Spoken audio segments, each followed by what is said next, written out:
All right, so welcome everybody. Thank you for being here. My name is Jean-Pierre Billon. I am with Design Theory as well as with the Greater Haitian Chamber of Commerce, or Haitian American Chamber of Commerce, which we now going forward calling GAC. We are doing a series of these workshops every month where we're reaching back out to the community to teach other business owners and aspiring business owners on things that they can learn to enhance their careers, their businesses, or aspiring businesses. And so today, what the things that I want to talk about is identifying your target audience and also tactics on how to engage with them and increase your brand awareness. All right? So before we get started on that, what I'd like to do is kind of do a quick little round table and have everybody kind of, say your name and give me your elevator speech under 30 seconds on what it is you're either looking for, what you do, what your aspirations are, and maybe even what you're looking for to getting out of tonight's workshop. We'll start with you. All right. Well, good evening, everyone. My name is Mac. I am looking to network with Haitians up here. I'm from South Florida. I am, my 9 to 5 is in healthcare, but my goal is to venture out on my own, potentially bring stuff that I have from South Florida up here, and also help my wife get started here. Okay. All right. Fantastic. Hello, everyone. My name is Ojette. My 9 to 5 is actually in insurance as well. I'm a bodily injury adjuster. All right. My hope and goal today is to gain brand awareness, see how to expose your brand out to others. Okay. It is my hopes that I'll be able to share with the world how the impact of love or the presence of love can change lives and emotional health. Awesome. Awesome. Thank you. I want to come back to you since you just walked in. All right. Hi, my name is Charlene. My background is in design and marketing. That's also my 9 to 5. And we have a family company, so I plan on using those skills to kind of build and hopefully do that instead of working a day job. Awesome. Hello everyone, I'm Ivania Wilson with the Central Florida Urban League Entrepreneurship Center. We help connect small business owners with resources to help enhance and grow their business. We also offer one-on-one business coaching. So if you are interested in that, you can definitely take my card and you can reach out to your host and he can connect you with us. Did you bring some extra cards? I do have Yeah, but I definitely want to have them up there by the sign-in sheet. Do me a favor, sign in really quick. But yeah, definitely want to have people reach out to you as a resource to the Urban League, if those of you that are not aware of them. You, sir. Sure. I'm wearing a couple different hats. Dr. Ilebunam, I'm a physical therapist.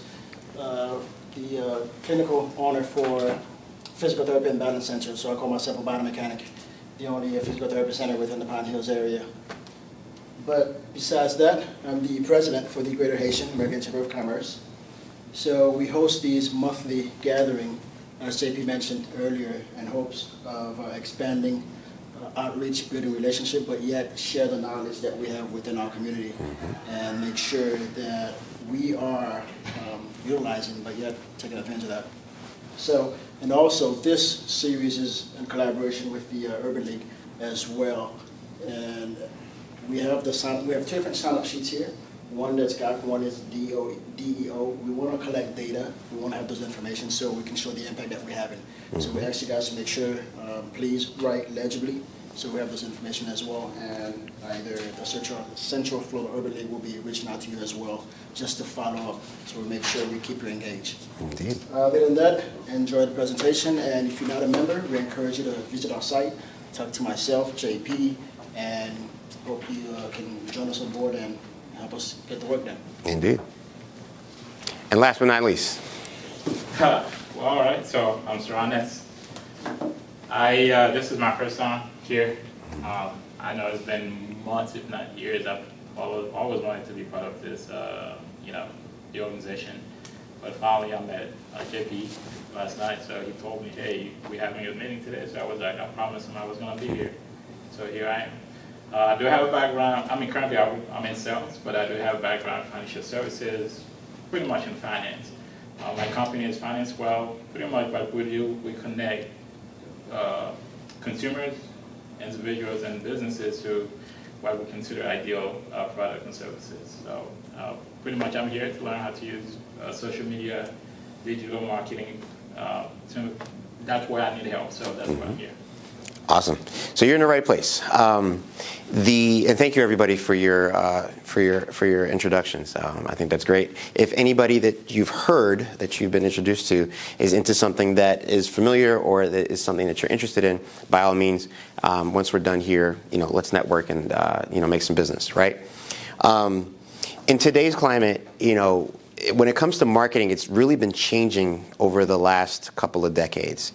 And it's really, really been rapid over the last couple of years, if you think about it, because with the onset of social media, we're able to communicate and showcase things in a global scale, whether you're thinking about it that way when you're first utilizing a certain platform or not. And that's incredible, right? Because when we think about, hey, I have this device or I have this product that I've created with my hands or I've created with my expertise or out of my spare time, maybe I have a hobby, and what may be unique to myself or maybe special to my friends or my family that's around me or whatnot, you have no idea what the impact could be if it was introduced in another market, in another country, another part of the country, let alone outside of your immediate area. And so I think that that's awesome.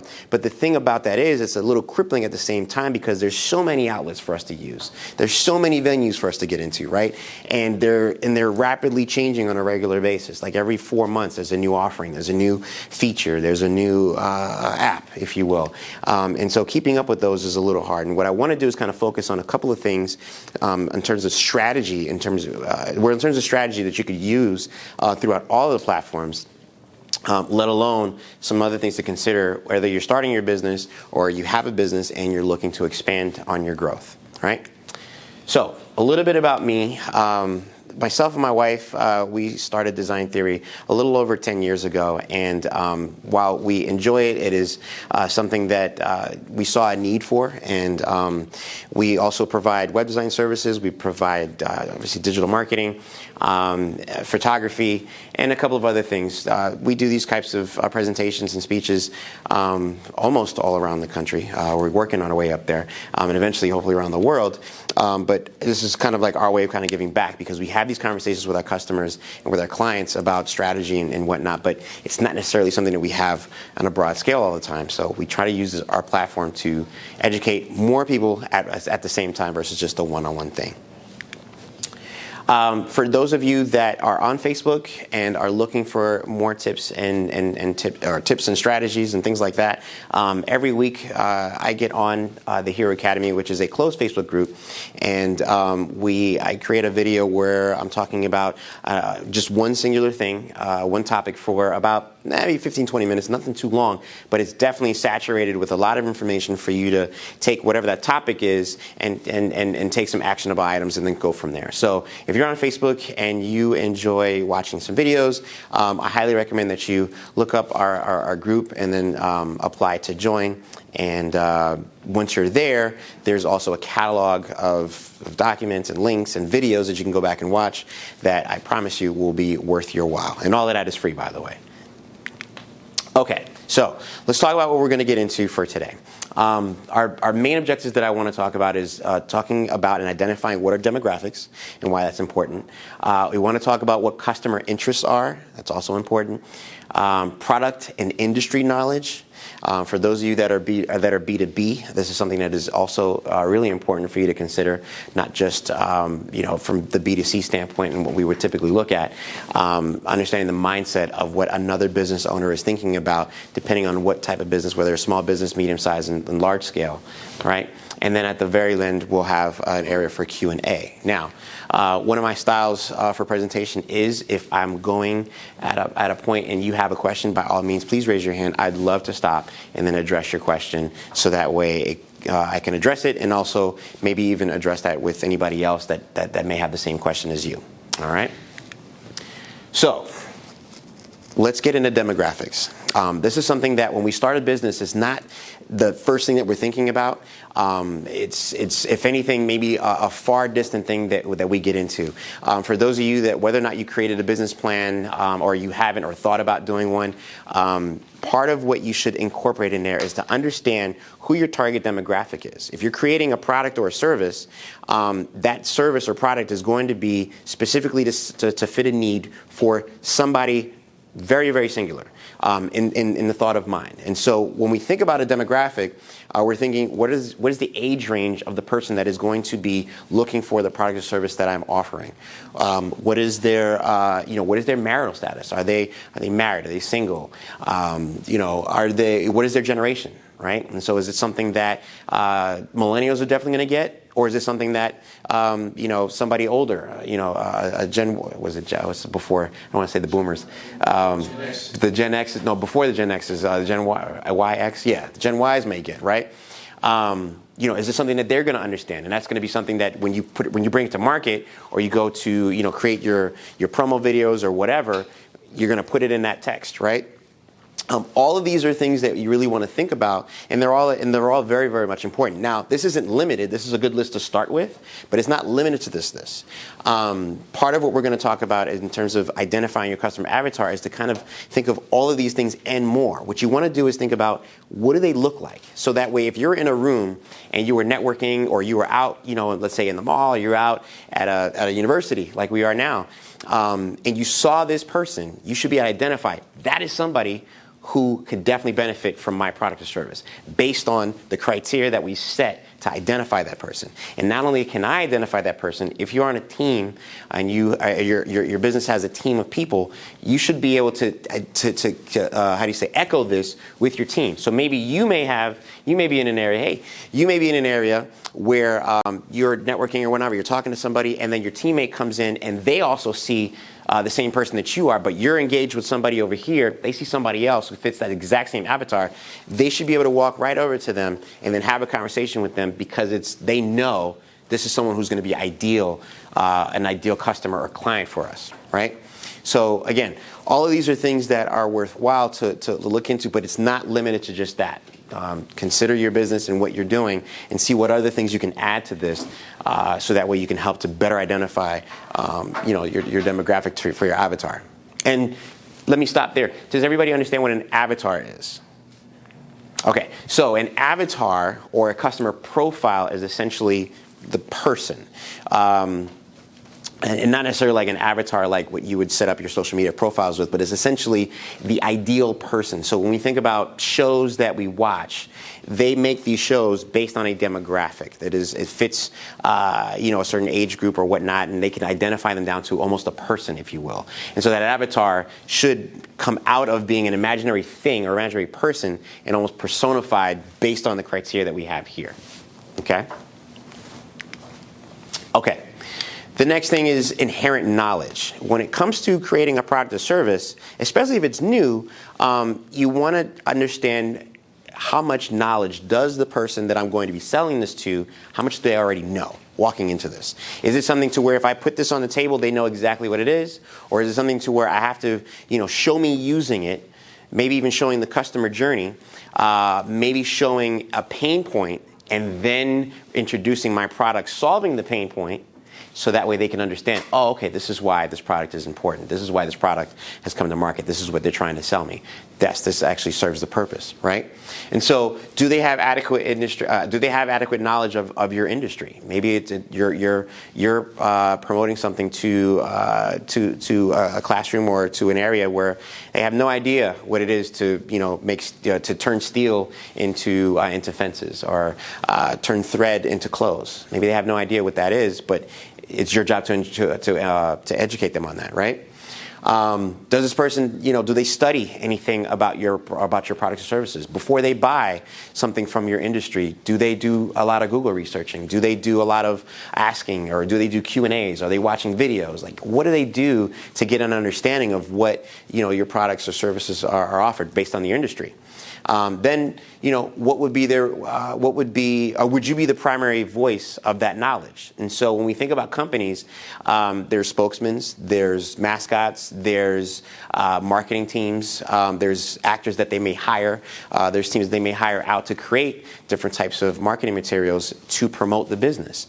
And so in some cases, for a lot of us, we're entrepreneurs, we're our own business owners, we are the brand as well as the brand that we're trying to push, but we're known as that.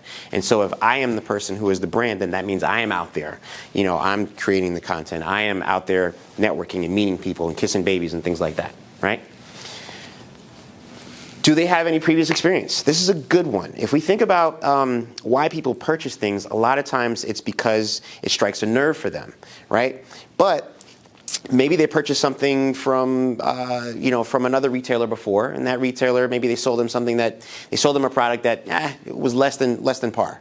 And so now they're a little burned by it. And so when you come to market with something that's very similar to what they purchased before, they may be like, I don't know.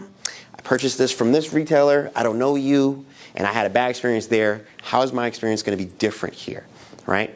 And so that's important to understand what their experience is, so that way when you're marketing to them, you're kind of hand-holding them a little bit and making them feel like, hey, it's okay. You may be new to this, or you may not be familiar with this, and that's okay. Let me walk you through this, and let me make this painless for you. And if anything, make this a joyous experience, so that way when you're done and you purchase, you feel great. And I feel great, you feel great, right? What's their perceived cost for your product or service? This is a good one, especially if you're thinking about starting a business.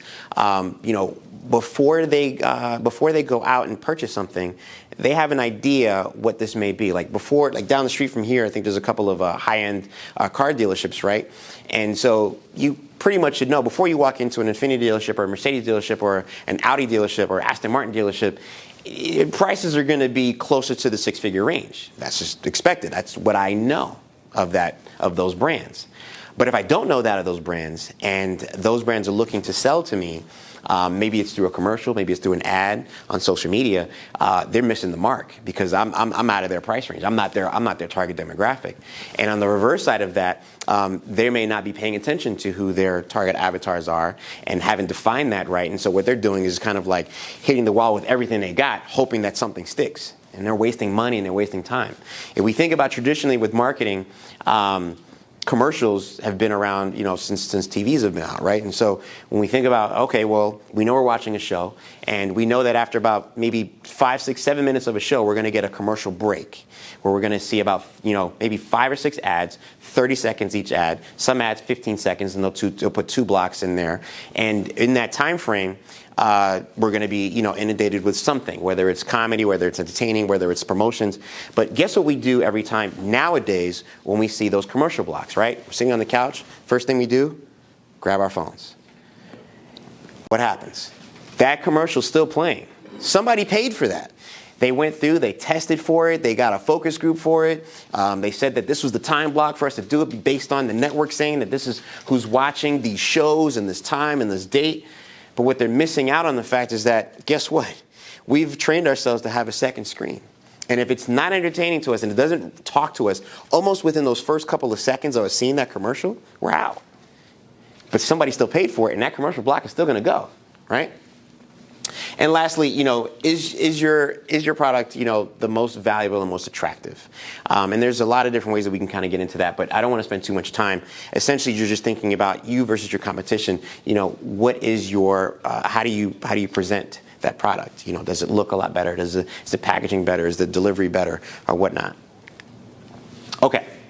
So for those of you that are into B2B or have a business that is when I say B2B, meaning it's a business-to-business relationship, and your ideal customer is another business, whatever that the size is, this is something that's for you that you want to kind of think about, right? Identifying your target business, you want to identify their business type. Are they B2B? Because if you're offering something to them, chances are they may be offering something that's to a customer.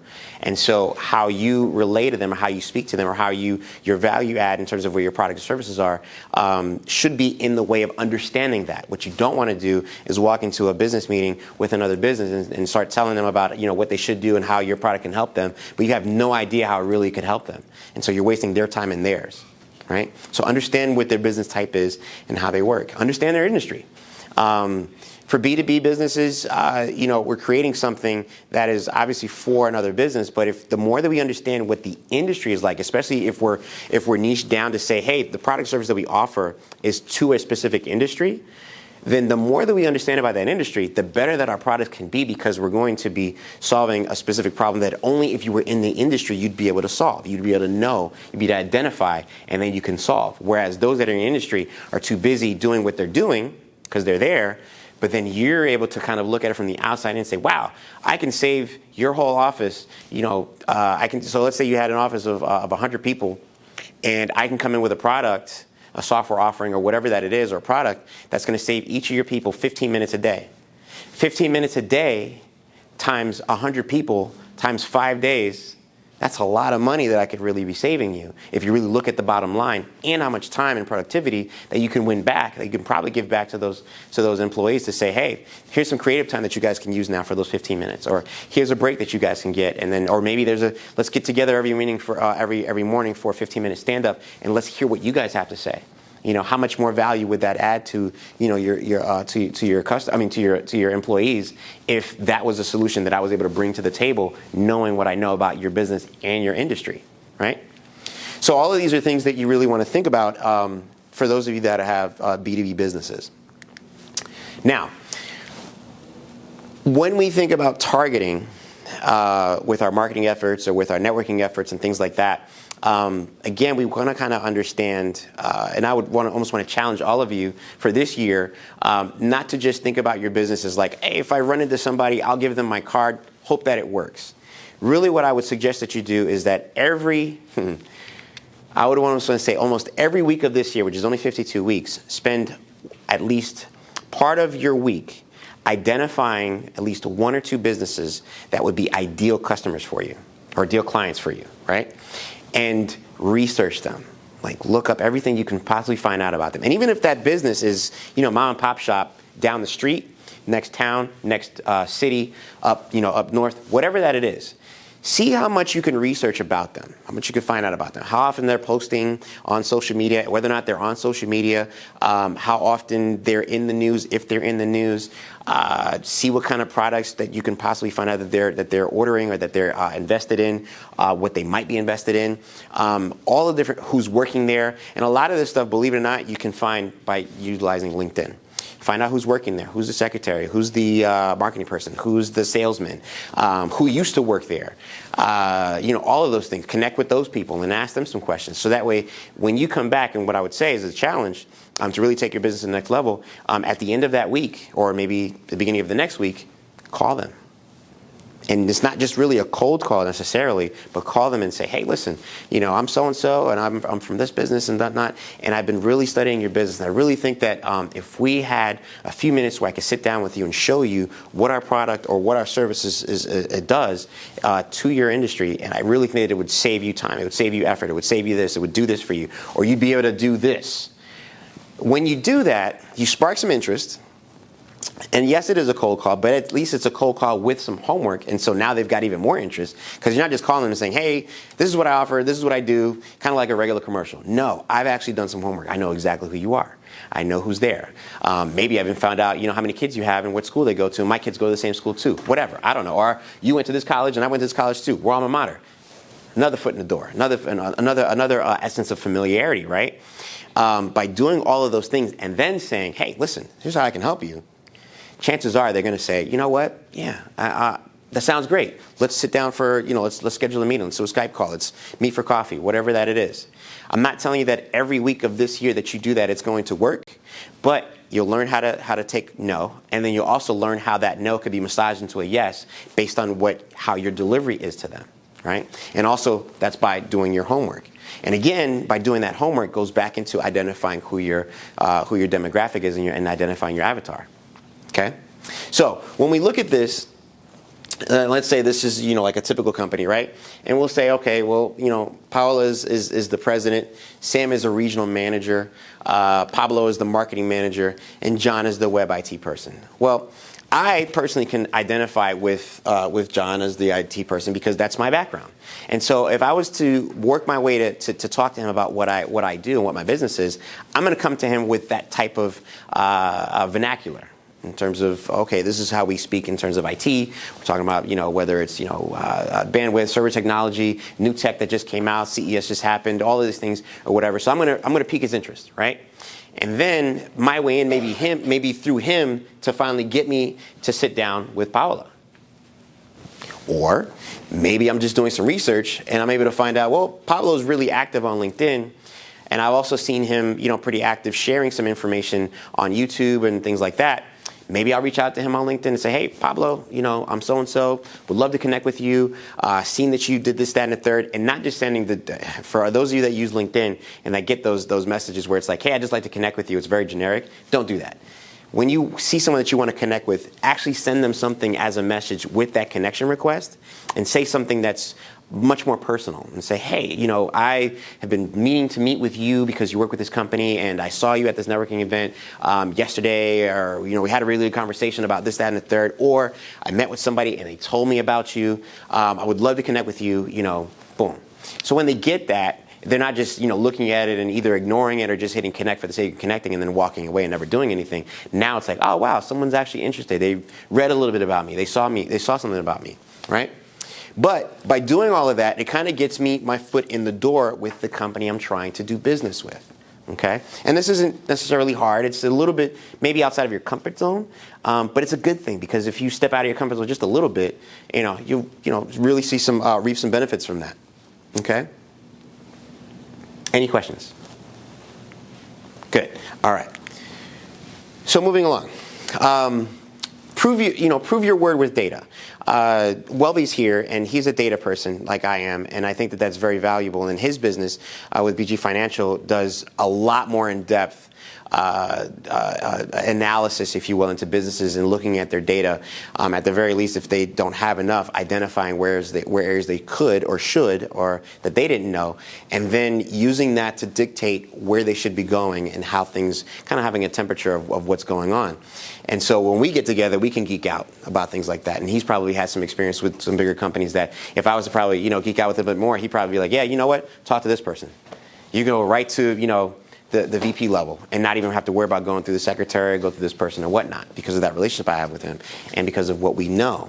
But by having data, both in your business as well as understanding your target customers' information, you can really do not to say damage, but you could really come in really equipped with your value proposition. And so just kind of going through this really quick, understanding what market value is, understanding who the main competitor is in that industry or in your industry.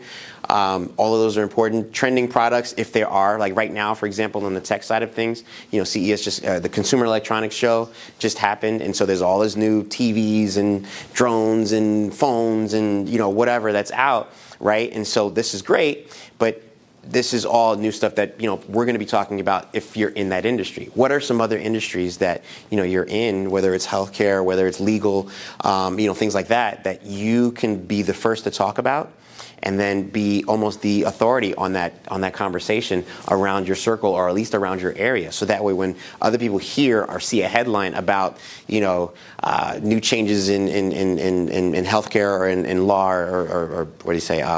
Or whatever, they will say, oh, wow, you know what? I just talked to Dr. B, and I just saw this or whatever. He's someone I should talk to about this. Let me go reach out to him, right? And that kind of comes with what we're going to talk about soon when we talk about social media and posting. Okay, so two of the biggest platforms that I deem is probably the most important right now, outside of TikTok, but I'm not really in that space. I do want to touch on it just a little bit to say that it is a really fast-growing social network for short. I think it's a couple 6-second or so or 15-second videos, similar to Vine, if those of you that were out there for that. But what's cool about TikTok right now is that there isn't necessarily an algorithm that is skewed towards people that are paying to be on the platform or skewed towards people that have a certain number of following versus those that may not have any at all. And so for those of you that are out there, essentially what this platform is just for you to kind of create some quick little videos. Usually it started off with Musical.ly, where you were kind of like mimicking or lip singing to something, and it's kind of evolved to people using it as creating like funny videos or things like that. If you're interested in getting in it, by all means, if you have any questions, reach out to me or Google it and look it up. But if you have any interest in getting it, I would say do it now because it is continually growing at a really, really fast pace.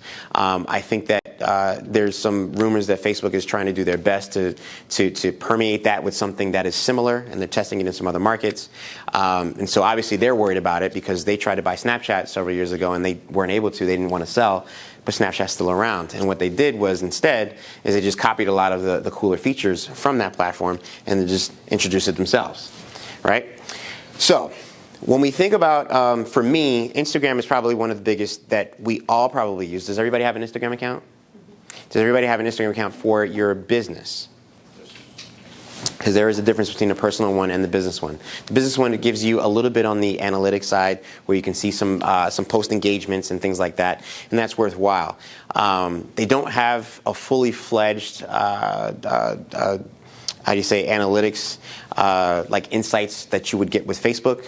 But I know that they're working on that. But I know the two still work together when you're creating ads and things like that. Now, when it comes to Instagram, there's a couple of things that still work. Two of the biggest things on Instagram that work really well are Instagram Stories and Instagram Live. The traditional way of using Instagram, with just posting a photo or posting a quick video on your regular feed, still works, and that's fine. But a lot of the time being spent is on Instagram Stories. People are really consuming that at the highest rate for what that offering is on that platform. And so some of the things as a business owner what you can do is the talking head videos, where you kind of have your phone set up, maybe you're holding it, maybe you have it set up on something, and you're just talking right to your audience, like it's almost like it's just one-on-one.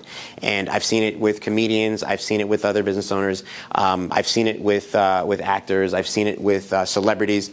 It really does work with everybody because they're kind of talking into the camera or into the phone like as if they're talking to just that one person, knowing full and well they got all the hearts and things running up the side and all the numbers showing how many people are watching. They're still talking like as if they're in the room with them. And so one of the things that I really love about social media is that it kind of takes the barriers down, but it makes it feel like, okay, I'm in the room with you, I'm there with you, I have some stake in the game with you. It's a little more intimate, and that's what's awesome about it.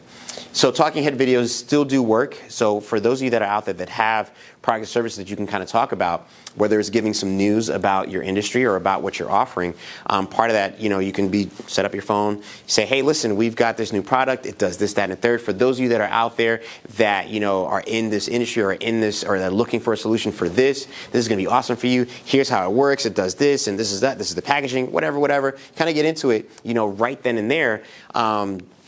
And it works, and in some cases, whether it's around for longer than 24 hours or not, nothing to worry about necessarily, but it's content that people are consuming and they're sharing. So, and the production value on that, or the production cost on that, is very, very low, because really all you have to do is use your phone. Most of us have a smartphone that's of, maybe of the past, couple of years. So chances are it's got a really good camera that's on it. So all you need to do is just make sure that you're in a room that's quiet enough and has good enough light, maybe by a window, and then talk. That's it. It'll come out just fine. The expectation for these types of videos in terms of the production value is a lot lower because there's so many other people that are doing this in different sectors. So those work because a lot of us are scrolling through our timelines on a daily basis, both at work and maybe at night and throughout the day. A lot of times we're scrolling through these things without the volume on. So captions are very, very important. I've seen captions, the data shows that wherever that you're creating videos and you're adding captions at the bottom, that's just the words as you're talking, whether it's subtitle or captions or whatever, they do really, really well because people are able to consume that content, especially if it's under a couple of minutes. They're able to consume that as they're scrolling, and the impact to them in terms of their time and the way they value their time, and thinking about maybe it's wasted if they're spending there watching a whole 45-minute video and reading through it. They're not going to do that. But for maybe 2 to 3 minutes, you're talking about something, you're introducing something, solving a problem, answering a question, having some captions underneath that, they'll still be able to consume that, and they'll value that even more. Some of the, LinkedIn is also doing this too, and some of them are actually positioning those videos a little bit higher or a little bit more than others that don't. Like I said, keep them, short, between 1 to 3 minutes. That way you don't have to worry about sketching out a whole plan for, 45 minutes, 20 minutes, things like that. Think about ways that you can really give some value to your customers or your clients or your followers by answering questions, solving some common problems, exposing some common problems. Maybe something just happened in the news. If you guys are part of or follow the news, where it's like, hey, this is what's going on over here. Here's how this is impacted. If we have the census coming up, that's happening. Matter of fact, I just had somebody come by my house yesterday, and I thought that was kind of interesting. But we have a video out on GAC's website where we're talking about the census and why it's important, just really quickly, high level, nothing long, but just for you to understand it. There's nothing for you to be afraid of and for you to engage, right? That's a great value add to kind of throw out there without a lot of commitment, right? There's also lead generation, and there's also metrics that you can track with this. With lead generation, when we first all got on Instagram, what we would do is we would create our profile, put our picture, and we would have a link to our website. Now, there's ways that you can kind of hack that a little bit where it's like, hey, I'm going to use this area not just to maybe talk about what I'm doing. Maybe I'm going to talk about what I'm doing this week. I'm going to be at this event. I'm going to be at this venue. I'm going to be doing this. My showtime is going to be at this time, on this date. I'm going to be in this city. All of those are things that you can edit on the fly, in your profile. But also that link that you have there doesn't have to necessarily go to your website. Maybe it goes to a landing page. Maybe it goes to your online portfolio.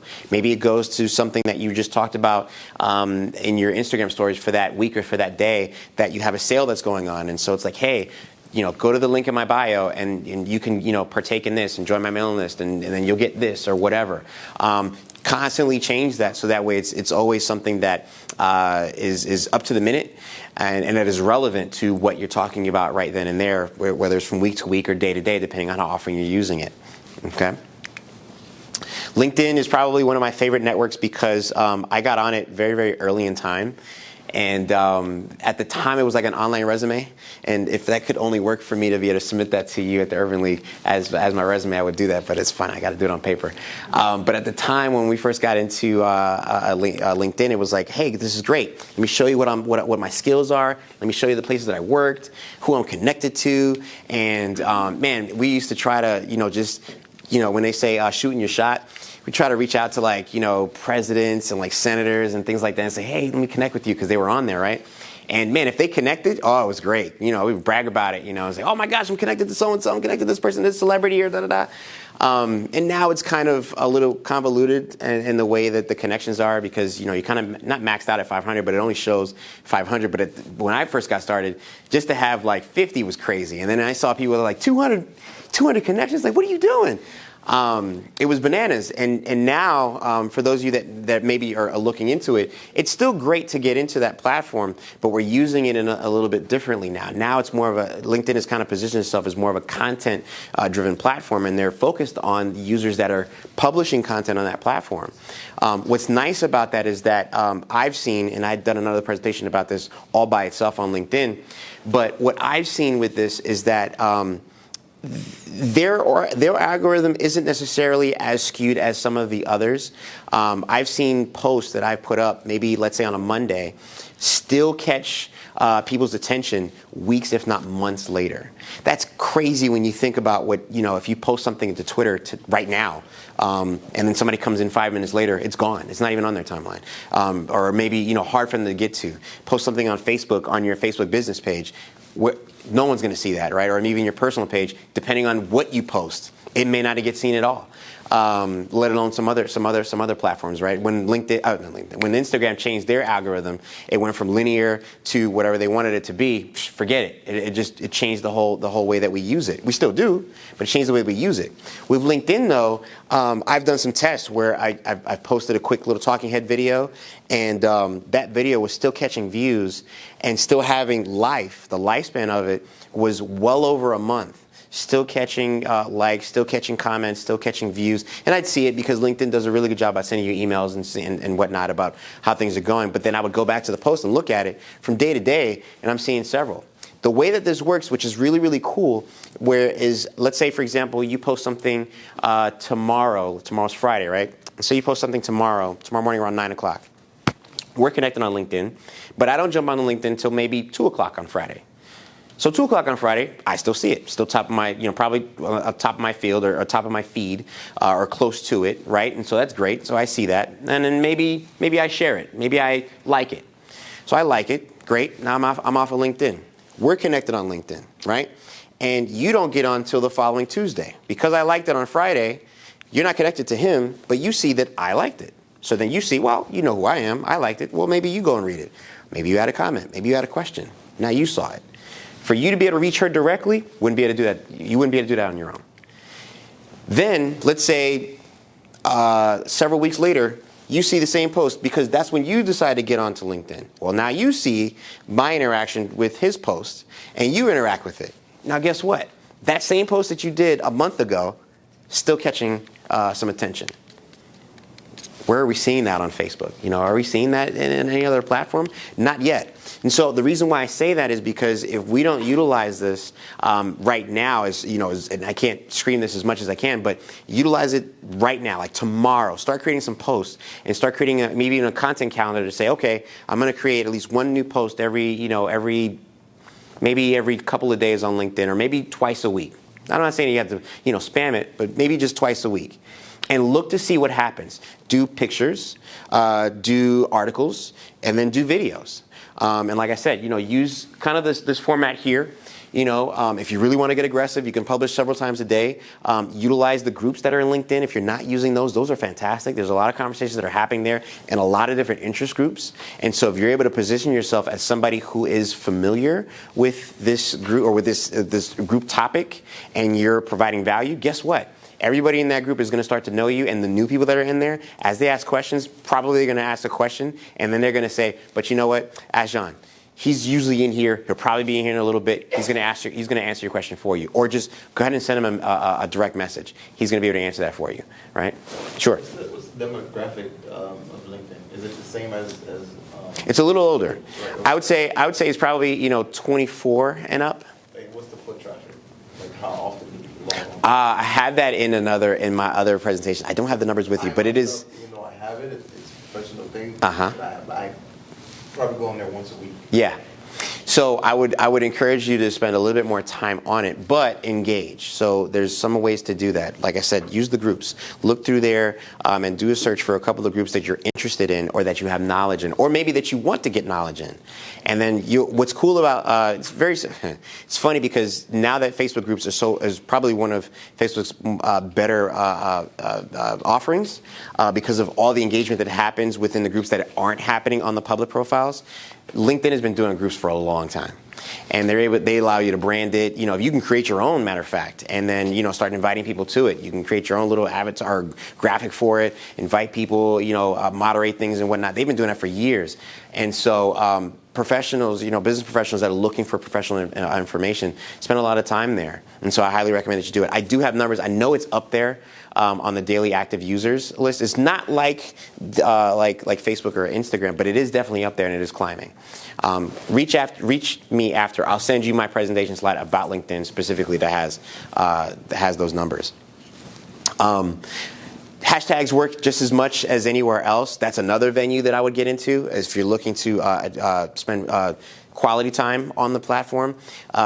You can use hashtags within your posts, but then also those hashtags are clickable. So if you click on it, you'll see what other people are using those hashtags for, and engage in those posts or those areas of LinkedIn as well. Highly recommend that you do it because, again, especially if you follow those hashtags and it's something that you have some value to add to it, the more that you do, the more you become familiar, and before you know, who knows who will reach out to you. I've seen people get jobs. I've seen some six-figure contracts come out of it.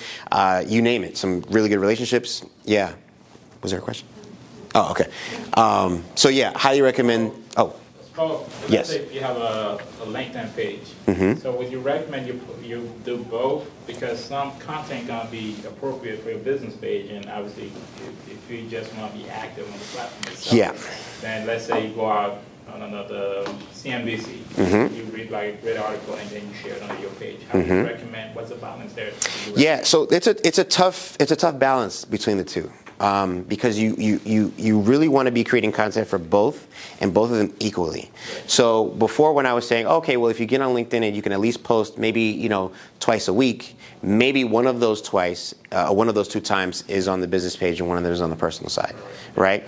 But then also what you use or what you post or what you talk about through your business page should be more from like a corporate feel, and the direct feel would probably be more from the personal side, because it's coming from you as the professional itself, and that professional itself has your own skills, your own ideas, your own opinions, and things like that, whereas the business is coming from a brand perspective.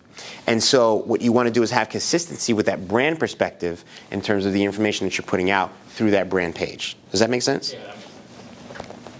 Good question.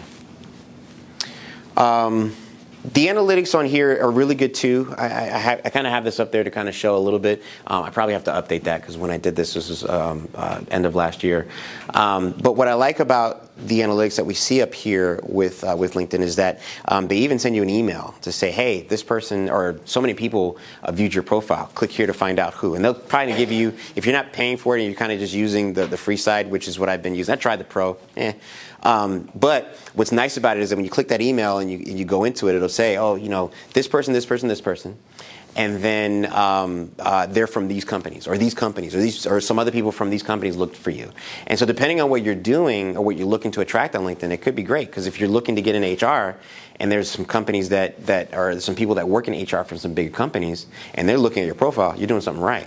Create some more content about that. Update your profile with some more relevant things that speak to that. And you probably could land a job or get a headhunter that's looking for you. Okay. This is really important. Going back to the customer avatar side of things is, and this is really scaled down for a quick conversation, but is when you think about onboarding a new customer, there's a path for that. Okay, and so when we first, where it starts is an introduction. We kind of talked about this before, where it's like, are they, where's their interest that we've given them? How did we introduce them to our product or service? Did we introduce them through a means of solving a problem, hinting at solving a problem, just being new for the sake of being new, being the cheapest on the block, whatever, right? So we introduce them to the product. Then we give them a reason to be interested in the product. What was our value add to it? Are we saying that, hey, we know that you guys have been using this competitor, or Coke and Pepsi. Yeah, we know that you guys have been, drinking Pepsi, and that's fine. But guess what? Coke just has Coke Zero, Coke One, Coke this, Coke that, or whatever. And so it coincides with those of you that are out there that want to lose weight. Guess what? Drink this. This is way better than our competitor for this reason and the third. Whatever that the interest is that you need to spark, leverage that. But again, that's based off of the interest and the demographic that you're looking to target, right? And then a warm engagement. A lot of times people think about social media in the way of, oh, I'm just kind of posting and I don't really need to do anything else. And really, it should be a lot more than that, right? Because there's industry leaders that also have social media accounts, and they do a lot of just posting and walking away. Where they're lacking is being able to engage in the comments. And so if those of you that are on Facebook, if you've seen some businesses that'll post, whether it's an event or a new product or whatever and you'll see it on your timeline, that's on your timeline based on your interest, based on what Facebook knows about you. But if you ever really want to have some fun, look to see which one of those has a lot of comments on it, and then click on the comments button, and then see what people are saying. Because some people may have seen that ad before, or they've used that company before, and then they'll start tearing them down. Or maybe there's some people that have used it before and it's really helped them out, and it's been a really good asset for their whatever, and they'll talk about that there. Some people will even hijack it and say, hey, we do something that's even better. Forget about them. Or ours is cheaper. See what people are doing. It's very, very interesting, but it's good to understand what the mindset is, because, again, you didn't pay for that, but then now you're getting some really good information about what's working or what's not working with a competitor. So utilize that, right? But still, while you're there, use some warm engagement where you can. So where people are asking questions online, maybe just putting it out there as a question, maybe on Twitter or in a Facebook group or something like that. Use a warm interaction. Maybe say, hey, listen, here's how to solve your problem. And I've also created a blog post about this. Here's the link to my website. Or, do you mind if I send you a direct message? I'd be able to really flush this out with you in a couple minutes if we, had an opportunity to stay, not necessarily get into here, having this publicly here, but I can really get into it with you through a private message. Use that. People will really appreciate that you're taking time out of your day to solve something for them, and knowing that you're not charging them for it, but you're really just trying to be there to help them. Next is closing the deal. Once you've introduced them to it, you spark some interest, answer some questions, now you close the deal. And that's awesome, right? It feels great. They feel good. They get this warm and fuzzy feeling over them. You get this warm and fuzzy feeling over you. And then there's also should be a follow-up. What a lot of times these bigger companies are doing is that they're closing the deal, they're selling whatever that they sold, and then they're walking away from the table. They don't, interact with you. You're a number to them. You are passed. And there's a missed opportunity to see, hey, feedback. We know that you just received this last week. How was it? How was the packaging? Did you use it? Did it help? Did you like it? This was a gift or whatever. Those of us that have small businesses have the opportunity for us to engage on the reason why people use small businesses is to get that sense of community, that sense of, wow, you really know who I am. Wow, you really care that or you really value me as a customer. I'm not just a number to you. All of those things are ways that we can really follow up and really engage and keep and build some loyalty with our customers. And for those of you that have been in business for a little while, you'll know, or you should know, that your current customers are your most valuable customers, right? Mr. Duvay is here, and we're working on a project with him, and he sent me a client list, and I think that's awesome. And one of the things that we're going to do is exactly that, like reach back out to them and say, hey, you've been a customer of us in the past, and that's great. This is what's coming around the corner. Here's some new ways that we can help you. Here's some new things that you didn't know about that happen in the industry that's going to affect you or can affect you. Come in and let's have a consultation. Let's schedule a meeting. Let's schedule a talk. All of those are ways that, these bigger guys aren't doing because they don't care. They don't have to necessarily, but at the same time, they're also losing a bunch of people because those customers really want to get that sense of, of engagement, that sense that, hey, I mean something to you. I'm not just a number out there. Right, and then lastly, are there other products that you offer that can complement what your main offering was? And maybe that one product they purchased was great, and that's fine, but they didn't know that you have all these other things that you can offer to them. So again, as a current customer, they're your best. Come back to them and say, hey, now that I'm following up with you, did you know we also have this? And I'm glad that you like it, and it was great, and that's fine. But guess what? We also have this too, and this does this, that, and the third, or it lasts this much longer. We're able to do this, and whatever, right? Go back to them, offer that to them. Worst they could tell you is like, nah, I'm good. Or next time I'm ready to order again, guess what? I'm going to get that. And even though that may be an upcharge or whatever, maybe it's a bundle, whatever that it is, it's a great opportunity for you to resell to them, or at least stay in their mind when they're ready to, get this product or service again. Questions?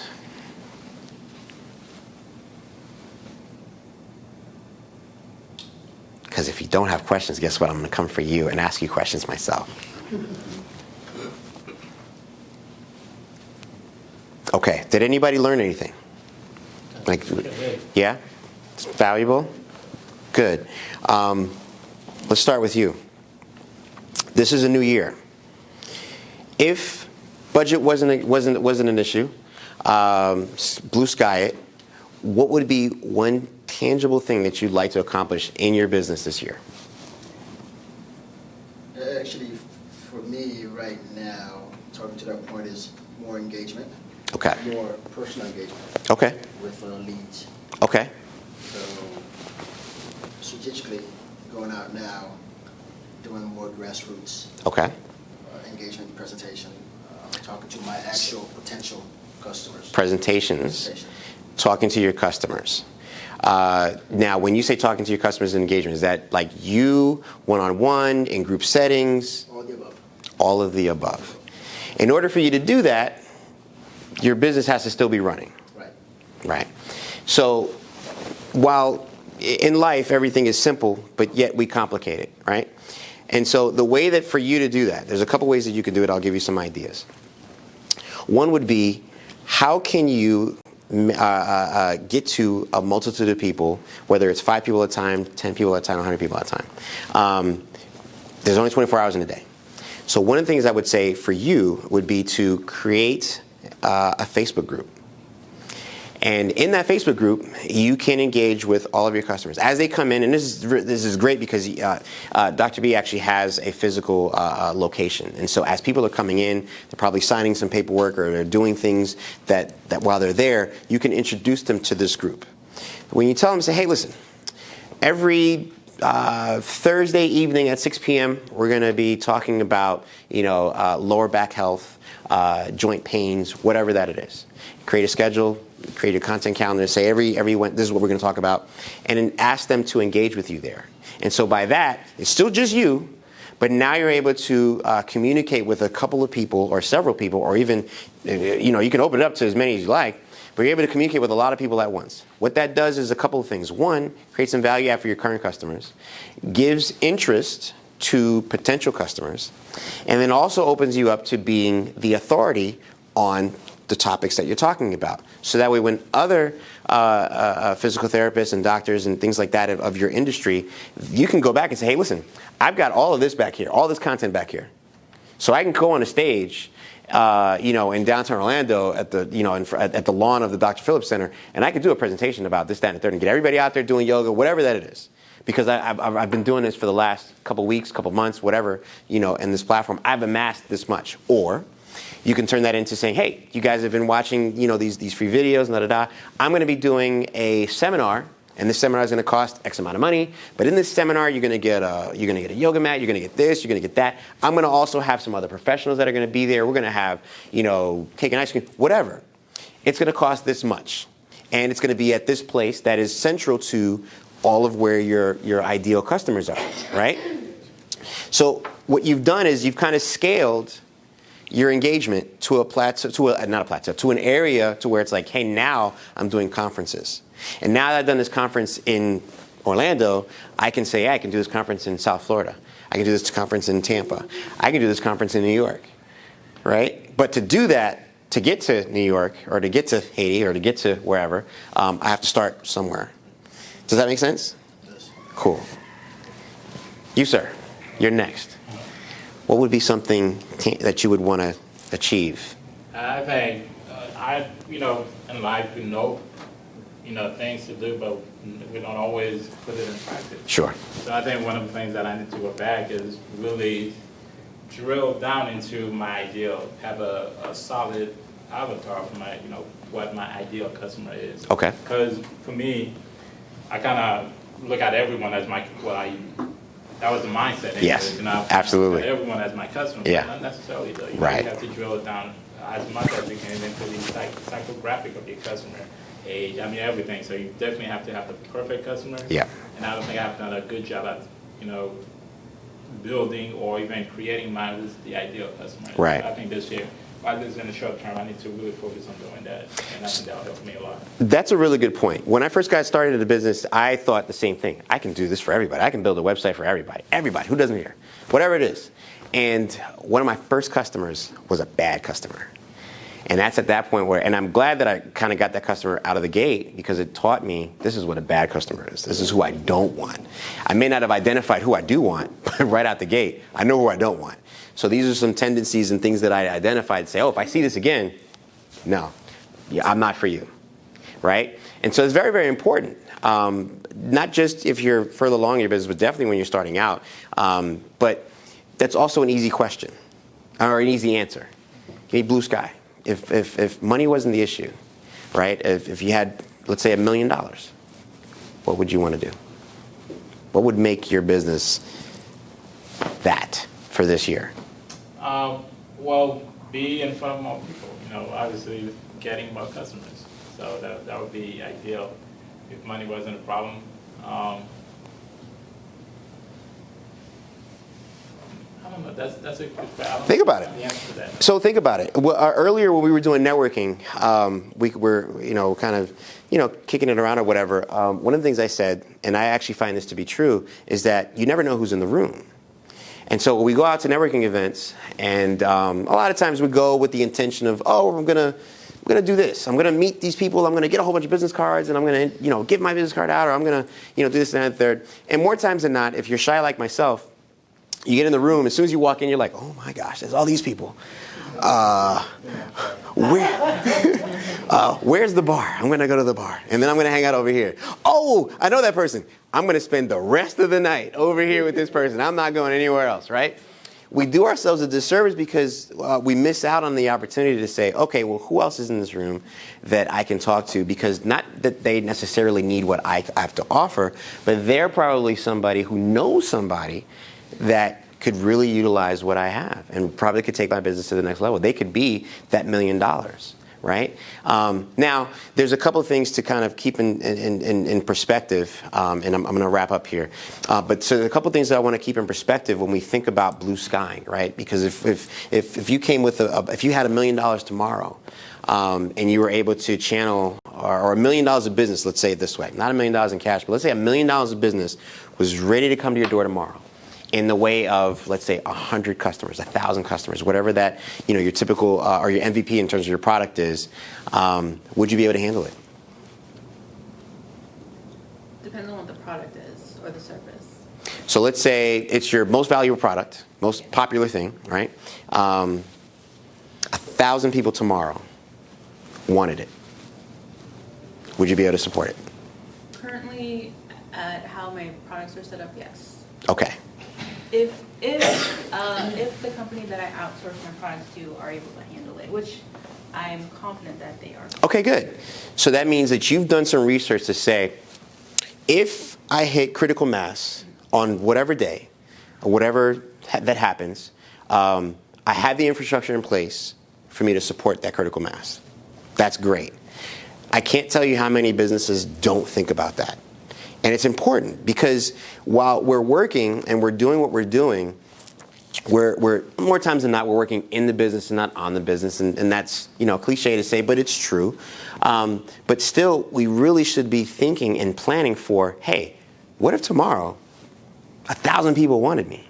Especially if it's a service, well, let alone a product. Maybe do I have the time to create these and get these out and ship them and whatever and get them out there with the same SLA or service time, service level agreement that I have, which for everybody else who orders, maybe a couple at a time, a couple at a time a week are leaving out a door. Now all of these need to leave the door, in the same 7 days, 3 days, 2 days. I mean, Amazon is doing 2 days and Walmart's trying to beat them with 1 day, right? They have the infrastructure to do that. Maybe, we'll see. But I mean, are we really prepared for that? And as a small business owner, a lot of times we get trapped in the idea of small. And what I want to do is, encourage you to think bigger. Because if you can think bigger and plan bigger, then you will operate bigger. Does that make sense? Cool. So thank you for participating. Thank you. I definitely want to be mindful of time. Does anybody have any other questions? I think I got a comment. Sure. Although you didn't ask me the question. Let me ask you the question then. Now let's go. No, actually, well, go ahead and answer the question. So if you had, and this is actually a good one for you as well because you have more of a service-based business than a product business, though you do offer products. 1,000 people came to see you tomorrow, and 1,000 people were ready to sign tomorrow. Could you support it? Probably not on the service side. I think there's a lack of resources that would, that I would need to support exactly satisfying the customers and providing the service. Sure. But when it comes to the other question, when it comes to if I had $1 million, I would say, Sure. I'll structure my firm like Deloitte. I know the product segmentation. I know exactly what I need. Okay. But structuring it in a way and getting the proper resources to support that, that's something else. And I think I understand my customer segmentation very well. Okay. It's a matter of having the funding to structure There you go. the enterprise in a way to be able to support that and support the customer. Awesome. And but again, that's good that you've ascertained. And I don't want to ask everybody else in the room, have they thought this through, right? And because for a lot of us, it's a little humbling, right? Because it's like, oh, I'm doing what I'm doing. I didn't think about it like that, and that's okay. it's a brand new year, brand new decade, and that's the point of these workshops. So I definitely want to say, thank you to the Urban League for your help with this. Obviously, thank you to GAC. We're doing a lot of these, at least once a month. Welby is on our board as well, and he did one that was fantastic. That will be available on our website as a member soon. But I encourage you, for those of you, if this is your first time here, to continue to come out, continue to engage with us. Obviously, we'd love for you to be a member. There's other people that are members along with us that have other talents and specialties that they're looking forward to showcasing with you, that you'll be edified with, and hopefully take your business to the next level with as well. Other than that, my name is John. I'm with Design Theory. Thank you all.